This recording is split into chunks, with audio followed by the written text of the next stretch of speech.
ভারত ও পাকিস্তান ভৌগোলিক দৃষ্টিতে মুদ্রার এপিঠ ওপিঠ হলেও বাস্তবের সম্পর্ক যেন সাপে নেউলে।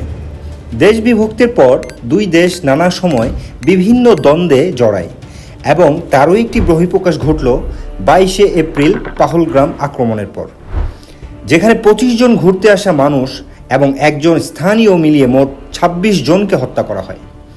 এরই প্রেক্ষিতে ভারত গত 7 মে অর্থাৎ পাহলগ্রাম হামলার ঠিক 2 সপ্তাহের মাথায় পাকিস্তানের 9টি জায়গাকে টার্গেট করে হামলা করে, যার নাম দেওয়া হয় অপারেশন সিন্দুর। এদিকে পাকিস্তানি রিপোর্ট অনুযায়ী 26 জন পাকিস্তানি নাগরিকের মৃত্যুসহ 46 জন আহতের ঘটনা ঘটেছে বলে জানা যায়। এছাড়া রিপোর্টে আরও বলা হয় যে হামলা করা জায়গাগুলোর মধ্যে মসজিদ এবং নাগরিক বসবাস স্থানগুলো অন্তর্ভুক্ত ছিল এবং পাকিস্তান ভারতে হামলাকৃত ফাইটার জেট ধ্বংসের কথাও জানান। এমন পরিস্থিতিতে বিশ্বের বিভিন্ন দেশ তাদের আশঙ্কা জানিয়েছেন এবং উভয় দেশকে সমঝোতার মাধ্যমে সমস্যার সমাধানে এগিয়ে আসতে আহ্বান জানিয়েছেন।